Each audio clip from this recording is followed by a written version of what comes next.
Hi viewers, this is doctor Shilpa. నేను ఈ రోజు పోస్ట్ పార్టం డిప్రెషన్ గురించి చెప్పదలుచుకున్నాను. పోస్ట్ పార్టం డిప్రెషన్ అంటే ఏంటి? పోస్ట్ పార్టం పీరియడ్ అనేది ఎప్పుడు అంటారు? పోస్ట్ పార్టం పీరియడ్ అనేది మోస్ట్లీ డెలివరీ తర్వాత, డెలివరీ జరిగిన రోజు నుంచి ఒక 6 వారాల వరకు, డెలివరీ తర్వాత 6 వారాల వరకు పోస్ట్ పార్టం పీరియడ్ అనేది చెప్పడం జరుగుతుంది. ఈ టైంలో డిప్రెషన్ ఎందుకు వస్తుంది? మోస్ట్ కామన్ ఏంటి? ఫస్ట్ కౌన్సిలింగ్ ఇస్తారు మీ డాక్టర్ గానీ, పేషెంట్ కూడా కొంచెం డిప్రెస్డ్ గా ఉండడం, డల్ గా ఉండడం, మాటికి ఎమోషన్స్, మూడ్ స్వింగ్స్ అనేది ఉంటాయి. ఇవి ఎందుకు వస్తాయి? సో పోస్ట్ పార్టం డిప్రెషన్ కి డిఫరెంట్ రీజన్స్ ఉంటాయండి. ఈ పోస్ట్ పార్టం డిప్రెషన్ అనేది ప్రతి ఫీమేల్ ఫేస్ చేస్తారు. డెలివరీ తర్వాత వాళ్ళకి ఎదురుపడే సిచ్యువేషన్స్ వల్ల డిప్రెషన్ అనేది ఏర్పడుతుంది. సో వాళ్ళకి different reasons. Most common reason ఏంటి? Family issues. అంటే చుట్టుపక్కల మల్టిపుల్ సజెషన్స్ ఇవ్వడం, నువ్వు ఇదే చేసుకోవాలి, ఇది చేయట్లేదు కాబట్టి జరుగుతోంది, సో తొందరగా యాక్టివేషన్ అనేది చేయడం లేదు, చేస్తే మంచిది కాదు, మీరు కూర్చొనే ఉండాలి, కదిలినట్టయితే సూచర్స్ ఊడిపోవచ్చు, ఇలాంటి మల్టిపుల్ సజెషన్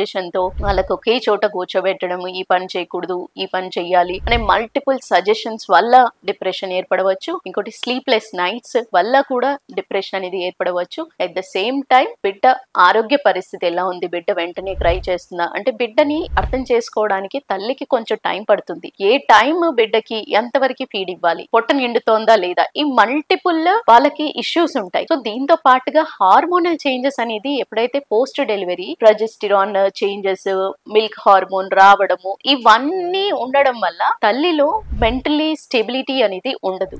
దానితో కంబైన్డ్ గా family issues, multiple suggestions, at the same time బిడ్డ ఆరోగ్య పరిస్థితి ఏమైనా అడ్మిషన్స్ పెరిగినప్పుడు కానీ, లేదా బిడ్డకి ఫోటోథెరపీ లాంటి కొన్ని ఏమైనా అడిషనల్ గా ట్రీట్మెంట్ చేయాల్సి వచ్చినప్పుడు కానీ, లేదా మిల్క్ ప్రొడక్షన్ లో ప్రాబ్లం రావడము, అంటే మిల్క్ సరిపోతుందా లేదా మిల్క్ రావట్లేదు అని, కొంతమంది ఫార్ములా ఫీడ్ ఇచ్చినప్పుడు కూడా నేను ఇవ్వలేకపోతున్నాను అన్న నెగటివ్ థాట్స్ లో, అట్ ద సేమ్ టైం నాకు నార్మల్ కాకుండా సిజేరియన్ జరిగింది, లేదా సిజేరియన్ నార్మల్ జరిగితేనే ఎక్కువగా కింద స్టిచెస్ పడ్డాయి, ఈ విధంగా కూడా తన ఆరోగ్య పరిస్థితి, అట్ ద సేమ్ టైం వాళ్ళ బాడీని వాళ్ళు చూసుకొని, అంటే ఎప్పుడైతే బిడ్డ డెలివరీ జరిగిన తర్వాత కొంచెం లూజ్ అండ్ అబ్డామిన్ గా యూటరస్ అనేది హ్యాంగింగ్ గా ఉంటుంది, ఇది సహజమైనది అని వాళ్ళకి తెలియదు. సో ఇలా తెలియనప్పుడు ఈ సహజమైన ప్రక్రియ అనేది కొంచెం తెలియదు, ఫస్ట్ తెలియకపోవడం వల్ల కూడా వాళ్ళు ఎక్కువగా ఆలోచించడం అనేది అల్టిమేట్లీ కొంచెం డిప్రెషన్ సైడ్ వెళ్ళడం అనేది జరుగుతుంది. సో దీనికి పోస్ట్ పార్టం డిప్రెషన్ కి ఏం చెయ్యాలి అనేది నెక్స్ట్ వీడియోలో తెలుసుకుందాం. Thank you.